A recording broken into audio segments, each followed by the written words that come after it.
আসসালামু আলাইকুম। সত্য কখনো সাফা থাকে না, সত্য সত্যই। আমি যেহেতু মালয়েশিয়ান সমসাময়িক বিষয় নিয়ে কথা বলে থাকি, আপনারা অনেকেই আমাকে এসে ফেসবুক মেসেঞ্জারে নক করে বলতেছেন ভাই আর্টিকেল 3.0 আন্ডারে নাকি বৈধ হওয়ার সুযোগ দিচ্ছে মালয়েশিয়ান গভর্নমেন্ট। আমি যখন বলছি যে না ভাই এই কথাগুলো সত্য না, অনেকেই কিন্তু আমার কথাগুলো বিশ্বাস করতে পারেন নাই। কারণ আপনি কিভাবে বিশ্বাস করবেন? যারা দালাল আছে তারা আপনার ব্রেন ওয়াশ করে নিয়ে গেছে গা। তারা আপনাকে বলছেন না গভর্নমেন্ট সুযোগ দিছে, আসলে কিন্তু গভর্নমেন্ট সুযোগ দেয় নাই।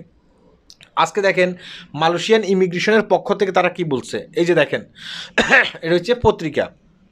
তারা বলতেছে যে আমরা এই ধরনের কোনো কথা বলি নেই, আর্টিকেল 3.0 আন্ডারে আমরা কোনো অবৈধ লোককে এখন বৈধ করব না, কারণ আমাদের এখন বৈধ করার আর কোনো প্রয়োজন নেই।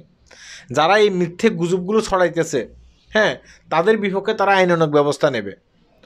অতএব যদি আগামীতে কখনো সুযোগ সুবিধা দেয়, তাহলে তারা বলতেছে যে তাদের যে ইমিগ্রেশনের যে ওয়েবসাইট আছে, ওয়েবসাইটটা আপনারা ফলো করার জন্য, কিংবা তাদের যে ফেসবুক পেজ আছে, ফেসবুক পেজটা ফলো করার জন্য। তাছাড়া তো আমরা তো আসি, সত্যটা মানে প্রকাশ করে দেব। আমরা যখন কথা বলবো না, আমরা ফেভার কাঠিন দিয়ে কথা বলবো। এটা হচ্ছে মালয়েশিয়ান পেপার, দেখতেছেন? এটা হচ্ছে মালয়েশিয়ান পেপার। আপনি বিস্তারিত যদি মালয় ভাষায় জানেন, ওখান থেকে পড়ে আসতে পারবেন। তারা কিন্তু এই কথাগুলোই বলছে, এটা সত্য নয়। অতএব যারা দালাল আছে তাদেরকে টাকা পয়সা দেবেন না। তাদেরকে টাকা পয়সা দিলে আপনি সর্বশান্ত হয়ে যাবেন, সে টাকা আর উদ্ধার করতে পারবেন না। তারা আপনাকে ভুলভাল বুঝাইতেছে শুধুমাত্র আপনাকে সর্বশান্ত করার জন্য। দেখেন, আপনার কাছ থেকে যদি কোনো একটা দালাল যদি বলে যে আপনি ভিসা লাগাইতে আপনার 5,000 টাকা লাগবে, এখন আপনি 1,000 টাকা দেন, সে 1,000 টাকা দেওয়াটাই আপনার জন্য লস। কেন লস? কারণ 1,000 টাকা দেওয়ার পরে সে আপনি টাকা দেবে না। আপনি পুলিশের কাছে গিয়েও কমপ্লেন করতে পারবেন না। কেন করতে পারবেন না? কারণ আপনার ভিসা নেই। ইমিগ্রেশনে গিয়েও কমপ্লেন করতে পারবেন না। ইমিগ্রেশন কি বলবে জানেন? বলবে যে আমাদের ফেসবুক পেজ ফলো করার জন্য বলছি, আমাদের আপনার ওয়েবসাইট ফলো করার জন্য বলছি। আপনারা এগুলো ফলো করেন নাই, আপনারা শুধুমাত্র দালালদের কথা শুনে দালালদেরকে টাকা দিয়ে ফেলছেন।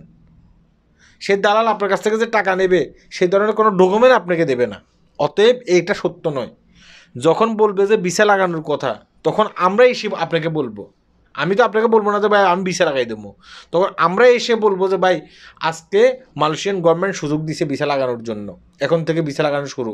আমরা ডাইরেক্ট মালয়েশিয়ান যে পত্রিকা আছে, পত্রিকার পেপার কাটিং দিয়ে কিন্তু আপনাকে বলবো। আমি যখন কথা বলি না, দেখবেন যে আমার কথা বলার সাথে সাথে এখানে একটা ফেভার কাটিং আসে।